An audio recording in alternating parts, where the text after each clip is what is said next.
Alright, I want to go ahead and continue to discuss a handful of things related to the commemorative speech, but are also arguably just persuasive speeches in general. In the previous video, we talked about how persuasive speech is one. Actually, I'm not sure we talked about it in the persuasive in that previous video. Might have been a different take. So I'm going to start it here. Okay, so a commemorative speech is a type of persuasive speech. You are attempting to bring people to your side of the argument. Now, oftentimes you're trying to convince them, and oftentimes you do that through things like statistics, through proving a point wrong. Now, in this type of speech, you're not necessarily trying to prove anything wrong, you're trying to prove yourself right. So it's a little bit different. So the type of persuasion that you're doing isn't necessarily to convince them to believe you, it's to convince them to trust you. Bring them over to consider the points that you're making.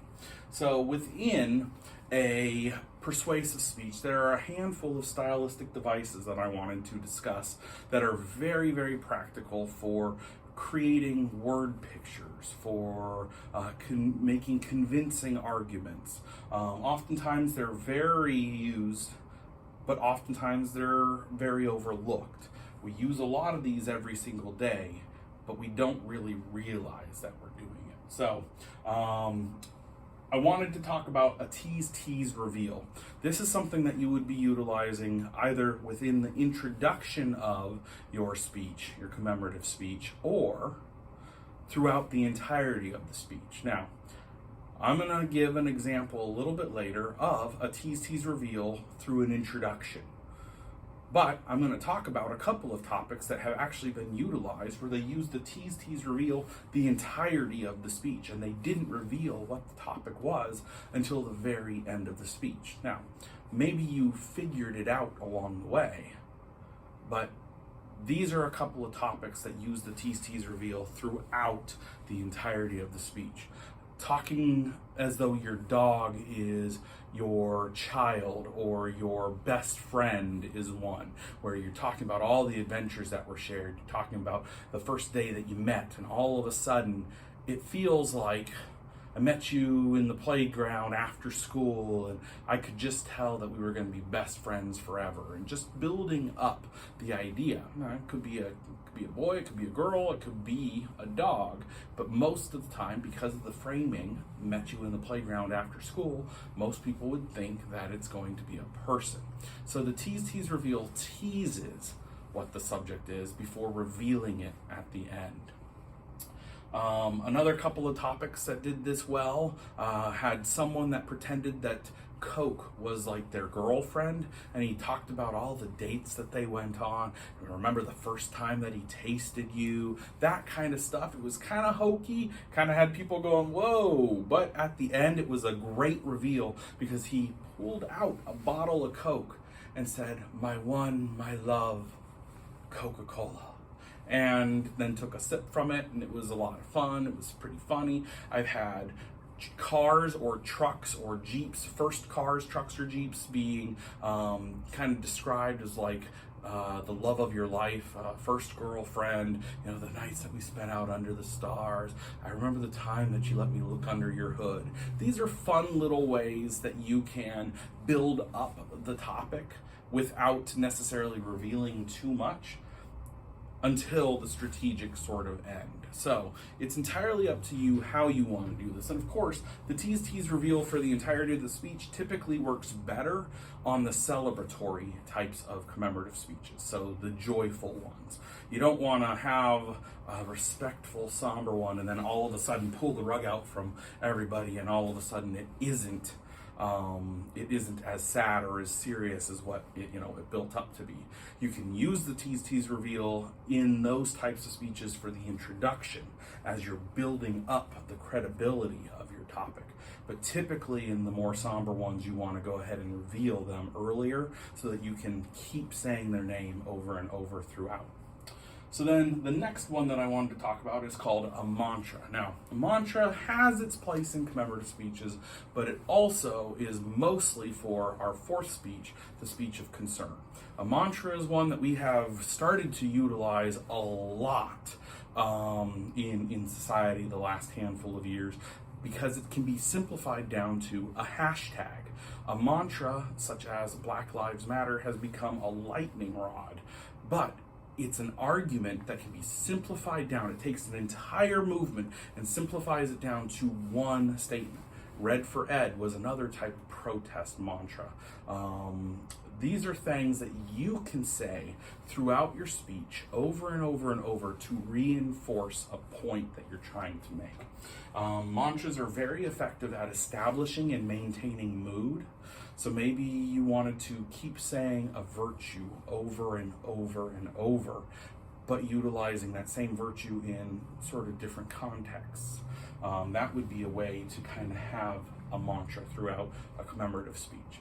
The next handful are more commonplace. We've already kind of required them in the first handful of speeches, but I wanted to go ahead and give an example of this because my actual sample speech that I'm going to be recording next is going to feature a lot of these, and actually a lot more, but we're going to talk about these ones for the most part. All right, so we have metaphor. Now, most people think a metaphor is a direct comparison. That is absolutely true, but you're not just saying something is something else. You're saying something is something else that it clearly isn't. So like, as I was walking, I tripped over a mountain of a rock. Okay, was the rock literally a mountain? No, not at all.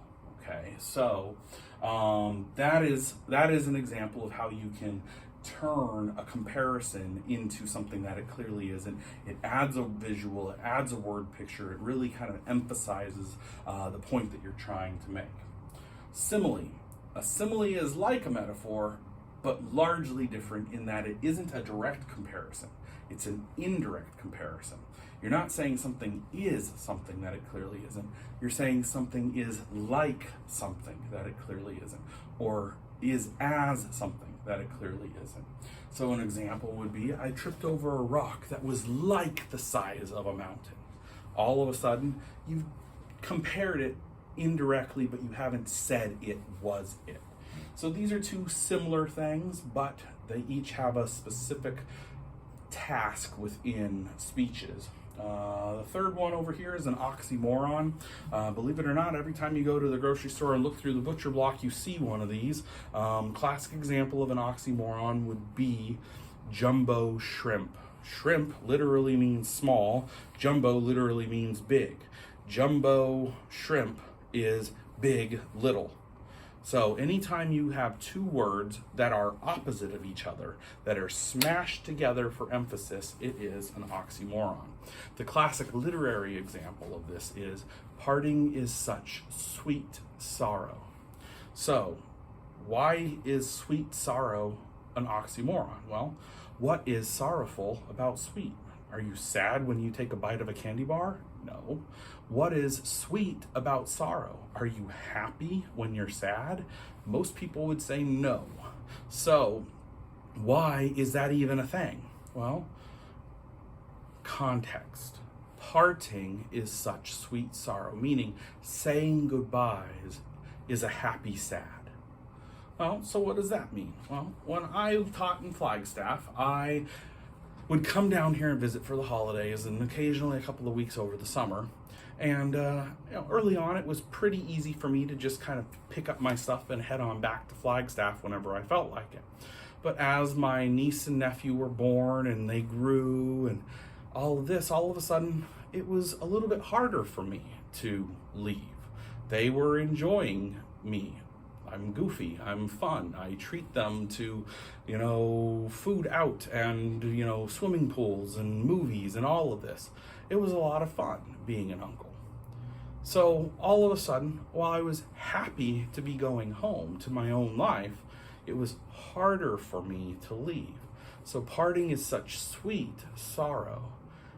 Parting is happy sadness. Yes, I was happy to be leaving, but I was also sad to be leaving. Okay, so that is a classic example of an oxymoron in literature. An alliteration is something that you all should definitely be trying to utilize within a commemorative speech. An alliteration is successive sounds in sequence, specifically the first sounds of a word. So the successive sounds in sequence is only 3 S's to begin words. But an alliterative quality is any time that sound is in a series of words. So successive sounds in sequence. That is 7 S's in 4 words. That is an alliteration. It's something that draws people's ears to what it is that you're saying. That is extremely valuable in a commemorative speech where you're trying to convince people of your points. So then next we have hyperbole.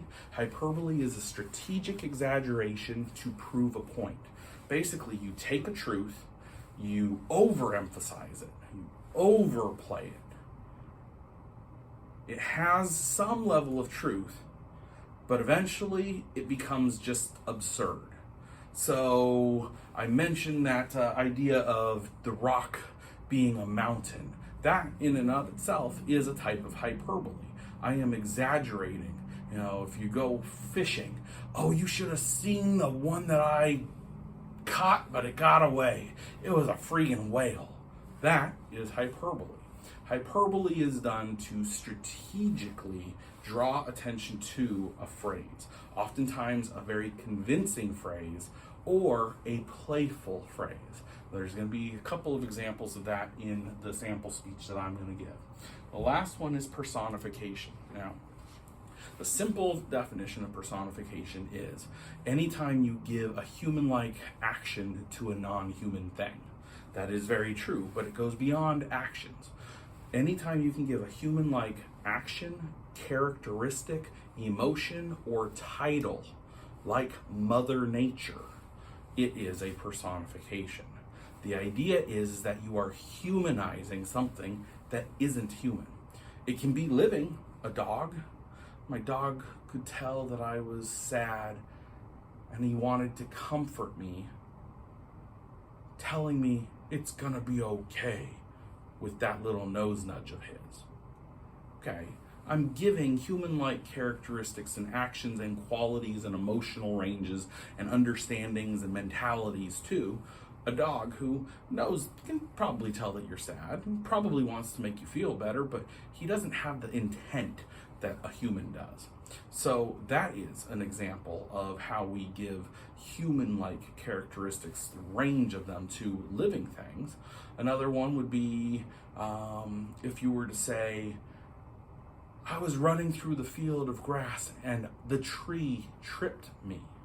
Well, how is that a personification? Well, did the tree stick its leg out and actually trip you, or did you simply trip over the root of the tree? Anytime you can extend the action to the object, you are typically doing a personification. Whether it be title, Mother Earth, whether it be characteristic, like an emotion, we could tell that the tree was sad because its branches wept as it drooped forward. That's a characteristic, that's an emotion. Or an action, the root of the tree tripped me as I ran past. Okay, again, didn't trip you, you tripped over it. And then, of course, overall, the titles, Mother Nature, Father Time, these kinds of things, okay? So, overall, we have tease, reveal. It's great for an introduction for more respectful speeches. It can also be a very fun way to have an entire topic for a more exciting type speech. Mantra, a repeated phrase over and over and over to build and maintain mood.